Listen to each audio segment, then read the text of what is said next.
আজকে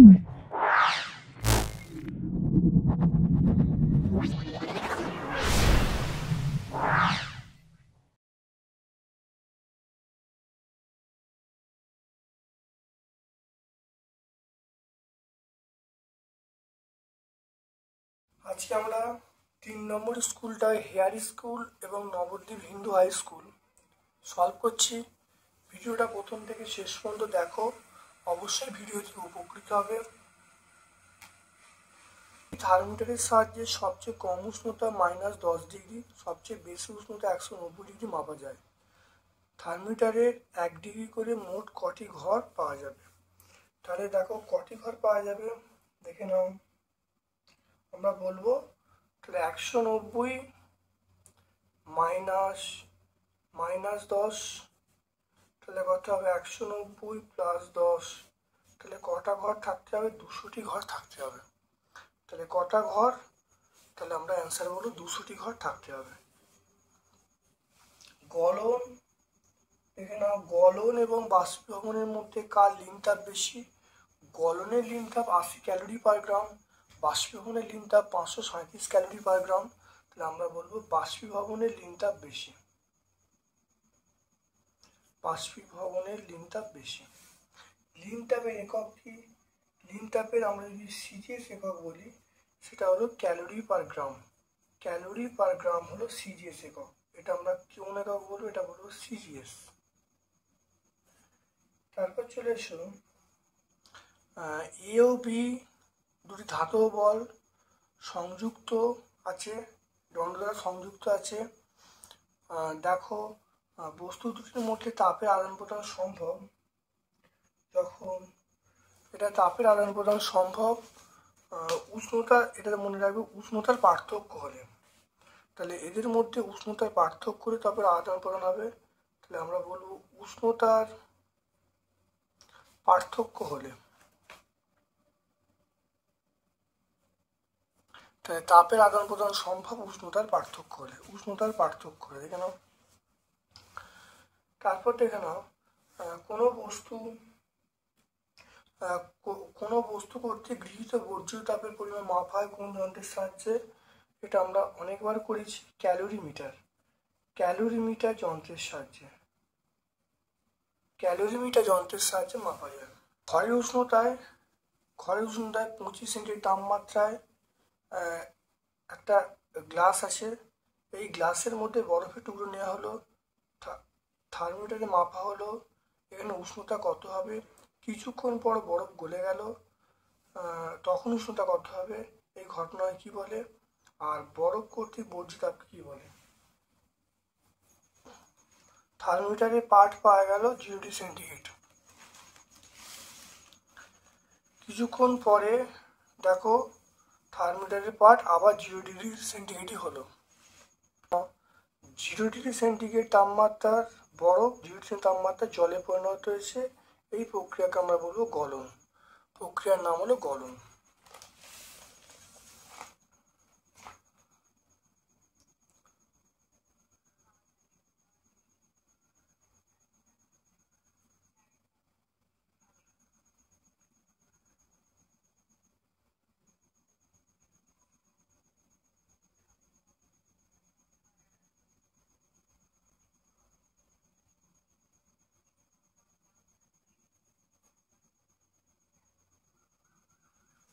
আচ্ছা, এখানে দেখে নাও, তাহলে এখানে উষ্ণতা কত হবে? উষ্ণতা হবে 0 ডিগ্রি সেন্টিগ্রেড বলবো।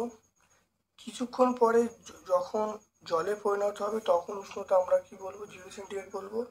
এই ঘটনাটার নাম হলো গলন আমরা বলবো। আর আমরা এটা এই বরফ কর্তৃক গৃহীত তাপকে আমরা বলবো লিন তাপ।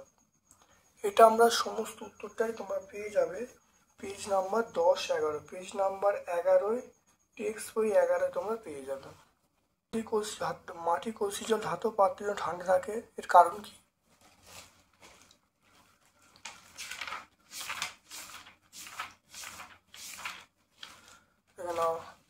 মাটির কলসির জল ঠান্ডা থাকে, আসলে মাটির কলসির অসংখ্য ছিদ্র থাকে, ওই ছিদ্রগুলো দিয়ে জল কলসির বাইরে বেরিয়ে আসে, ফলে বাষ্পীভবন ঘটে। এর ফলে লিন তাপ প্রয়োজন হয় এবং বেরিয়ে আসা জল তখন কলসি এবং কলসির ভেতরে থাকা জল থেকে লিন তাপ সংগ্রহ করে, ফলে কলসির জল ঠান্ডা হয়ে পড়ে। এটা পেজ নাম্বার 13 আমরা বলবো, টেক্সট বই আমরা 13 বলবো। 10 ডিগ্রি তাপমাত্রায় ফারেনহাইট স্কেলের পাঠ কত হবে? 10 ডিগ্রি সেন্টিগ্রেডের মান ফারেনহাইট স্কেলে কত হবে দেখে নাও। 2 এর দাগে 3 দেখো, C/5 equal to F-32/9। C এর মান 10, 10/5, এটা F-32/9।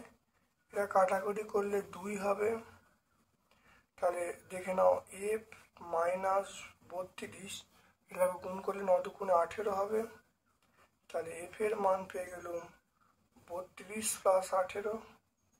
32 প্লাস 18 মানে আমরা বলবো 50। F সমান কত হয়? 50। তাহলে অতএব ফারেনহাইট স্কেলের পাঠ কত হবে? 50 ডিগ্রি ফারেনহাইট। কোনটা মৌলিক অণু? মৌলিক অণু বলতে ক্লোরিন আমরা বলবো মৌলিক অণু। বাকি কিন্তু দেখো কোনোটাই মৌলিক অণু, দেখো H2S, H আছে, S আছে, তাহলে এটা মৌলিক অণু নয়। এটা যৌগিক। CaO, ক্যালসিয়াম আছে, অক্সিজেন আছে, তাহলে এটা মৌলিক অণু নয়। HCl, এটা মৌলিক অণু নয়, তাহলে আমরা Cl2 আমরা বলবো মৌলিক অণু। কক্ষে দেখে নাও কি M কক্ষে সর্বাধিক কটা ইলেকট্রন থাকতে পারে, একটু দেখে নাও ভালো করে। M কক্ষ মানে হলো আমরা বলবো, M কক্ষ মানে আমরা বলবো N এর মান 3।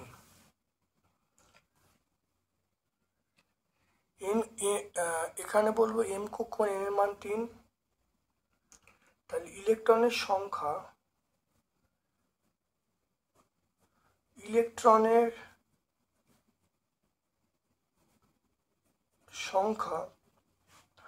2n²। তাহলে 2n² মানে 2 × 3², তাহলে 2 × 9 মানে 18টা।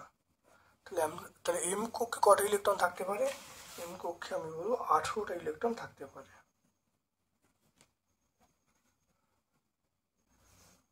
Na পরমাণু একটি ইলেকট্রন বর্জন করলে, Na পরমাণু যদি একটি ইলেকট্রন বর্জন করে, তাহলে আমরা কি বলবো?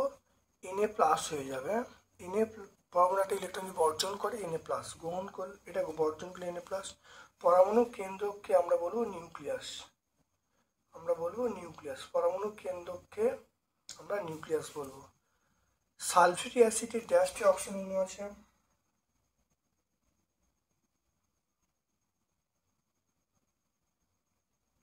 সালফিউরিক অ্যাসিড দেখো H2SO4, তাহলে কটা অক্সিজেন দেখো? 4টি, এখানে 4টি আছে, তাহলে অ্যান্সার হবে 4টি।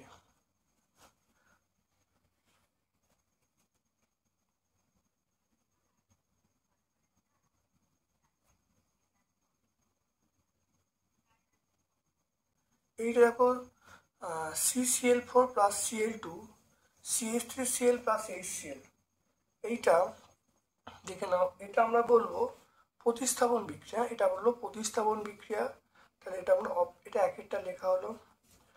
তারপর এটা দেখো উত্তপ্ত করছে, এটা দেখো উত্তপ্ত করলে এটা উৎপন্ন হচ্ছে, এটা আমরা বলবো বিয়োজন বিক্রিয়া, এটা দু একটা বিয়োজন বিক্রিয়া। তারপর দেখো H2Cl2 প্লাস HCl, এটা আমরা বলবো প্রত্যক্ষ সংযোগ বিক্রিয়া। আর তারপরে দেখো এটা আমরা বলবো বিনিময় বিক্রিয়া। তাহলে এক একটা হলো প্রতিস্থাপন বিক্রিয়া, দুয়েরটা হলো বিয়োজন বিক্রিয়া, তিনেরটা হলো প্রত্যক্ষ সংযোগ বিক্রিয়া, চারেরটা হলো বিনিময় বিক্রিয়া। এরপর দেখে নাও সমতা বিধান করতে, দেখে নাও 5-এর এক একটা সমতা বিধান করতে বলছে। Cu প্লাস HNO3, এটা আমরা কি বলবো? CuO বলবো, প্লাস N2 বলবো প্লাস H2O বলবো।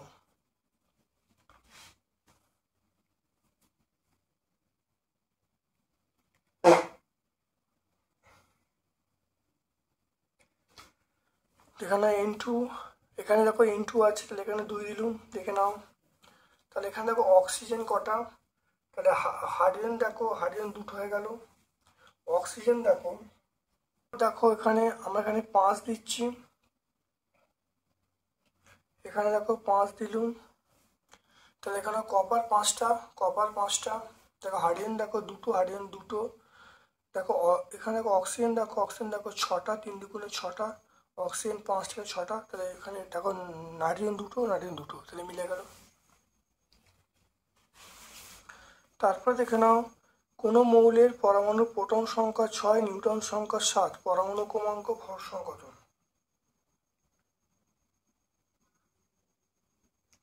তাহলে মনে রাখবে প্রোটন সংখ্যা যদি 6টা হয়, পরমাণু ক্রমাঙ্ক 6টা হবে। আর ভর সংখ্যা মানে প্রোটন সংখ্যা নিউট্রন সংখ্যা যোগফল। তাহলে 6 + 7 মানে 13, 6 + 7 মানে আমরা কত বলবো? 13। ফসফরাস পেন্টাক্লোরাইড, ফসফরাস পেন্টাক্লোরাইড এর সংকেত আমরা কি লিখবো? PCl5, phosphorus pentachloride. Calcium bicarbonate, calcium বাইকার্বনেটের সংকেত হলো CaHCO3 2, CaHCO3 2, দেখে নাও, CaHCO3 2, দেখে নাও ভালো করে। এরপর দেখো না পরেরটা, দেখো লাইফ সায়েন্সের প্রশ্ন চলে আসছি। ফ্যাটে দ্রাব্য ভিটামিন, ফ্যাটে দ্রাব্য ভিটামিন দেখো ADE কে এগুলো ফ্যাটে দ্রবীভূত হয়, তাহলে আমরা সবগুলোই বলবো। রক্ত অল্পতা হলো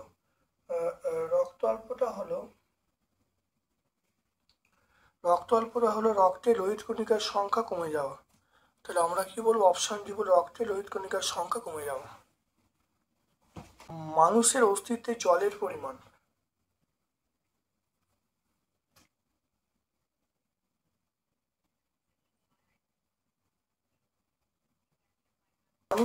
দেখে নাও মানুষের অস্তিত্বে জলের পরিমাণ দেখো 31%, তাহলে আমরা এটা মনে রাখবো কত? 31%।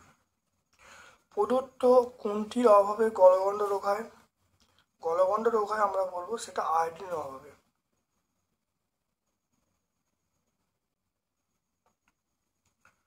তারপর দেখো পেশিতে উপস্থিত প্রোটিনগুলি হলো, পেশিতে যে প্রোটিন থাকে, দেখে নাও অ্যাক্টিন এবং মায়োসিন, পেশিতে প্রোটিন থাকে অ্যাক্টিন, মায়োসিন। পেজ নাম্বার 151 আমি লিখে রাখি, এটা পেজ নাম্বার 151 আমরা পাবো অ্যাক্টিন, মায়োসিন। চামড়া আকৃতি নখ গ্যাসের অভাবে হয়, চামড়া আকৃতি নখ। তারপর দেখো চামচ আকৃতি নখ কার জন্য হয়? দেখো চামচ আকৃতি নখ আমরা বলবো আয়রনের অভাবে, তাহলে এটা কার হবে? Fe বা আয়রনের অভাবে হয়।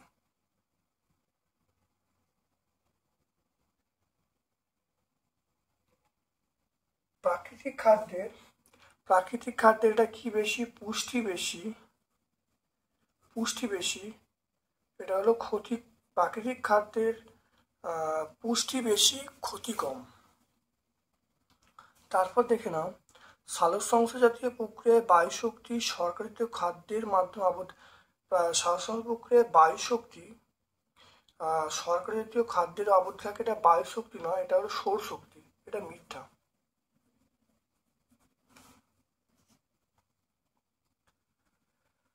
তারপর দেখো খাদ্যে ব্যবহৃত দুটি ক্ষতিকারক রঙের নাম, এখানে খাদ্যে ব্যবহৃত ক্ষতিকারক রঙের নাম, এখানে এগুলো বলতে পারি। দেখো মেটানিওলো, বাদামি রং, ট্রান্সপ্যারেন্ট, অ্যাজিনোমোটো, এগুলো সব বিভিন্ন রং ব্যবহার করা খাদ্যে মেশানো হয়। তাহলে পেজ নাম্বার আমরা 169 বলবো। টেক্সট বই আমরা পাবো। তাহলে তারপর দেখো কোন উপায়ে আমাদের শরীর থেকে জল বেরিয়ে যায়? আমরা বলবো ঘাম আর মূত্রের মাধ্যমে, ঘাম এবং মূত্রের মাধ্যমে জল বেরিয়ে যায়। প্রদত্ত উপাদানগুলির ভূমিকা লিখতে বলছে, যেমন ভিটামিন কে, ক্যালসিয়াম। এখানে বলা আছে ভিটামিন কে। ভিটামিন কে এর কাজ দেখে নাও, রক্ত জমাট বাঁধতে সাহায্য করে। তাহলে ভিটামিন কে এর অভাবে রক্ত জমাট বাঁধে না, তাহলে ভিটামিন কে সাহায্য রক্ত জমাট বাঁধতে সাহায্য করবে। তারপর চলে এসো ক্যালসিয়াম। ক্যালসিয়াম দেখো দেখো ক্যালসিয়াম দেখো হাড় এবং দাঁত গঠনে সাহায্য করে। তারপর পেশি সংকোচনে সাহায্য করে, ক্যালসিয়ামের কাজ পেয়ে গেলাম। তারপর চলে এসো জিঙ্ক এবং ফাইটোকেমিক্যাল। কাজটা দেখে নাও, ভিটামিন কে দেখো কেটে যাওয়া থেকে রক্ত পড়া বন্ধ করে ভিটামিন কে। এটা আমরা পাচ্ছি 154 পেজে, এটা পাচ্ছি টেক্সট বই 154। তারপর দেখে নাও ক্যালসিয়াম। দেখো ক্যালসিয়াম পাচ্ছি, দেখো বারবার হাড় ভেঙে যাওয়া, মানে অর্থাৎ দাঁতের সমস্যা, তাহলে এগুলো আমার ক্যালসিয়াম তাহলে হাড় গঠনে, দাঁত গঠনে সাহায্য করে ক্যালসিয়াম, এটা পেয়ে যাব। তারপর দেখো জিঙ্ক। তাহলে ক্যালসিয়াম আমরা পেয়ে গেলাম 159।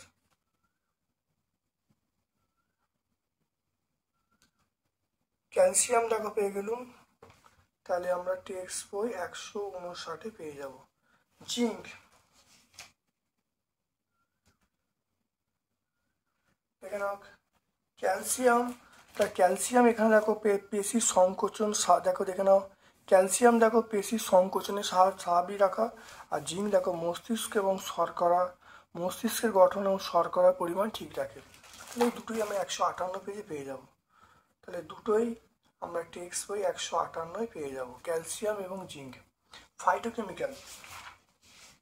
ফাইটোকেমিক্যাল এর কাজ দেখে নাও, যে তাড়াতাড়ি বুড়ো হওয়া থেকে আটকায়, হৃৎপিণ্ডের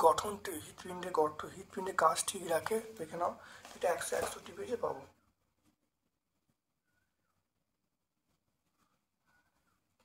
তারপর দেখো জল বিশুদ্ধীকরণের দুটি ঘরোয়া উপায় আলোচনা করতে বলছে। এখানে বলে দেবে হাঁড়ি, উনুন, কাপড়, এটা ব্যবহার করতে হবে। ফিল্টার যন্ত্র বা হাঁড়ি, হ্যালোজেন ট্যাবলেট, এই দুটো পদ্ধতি তোমরা বলে দেবে। ফিল্টার যন্ত্র বলতে পারো, এই তিনটের মধ্যে কোনো দুটো বলে দেবে।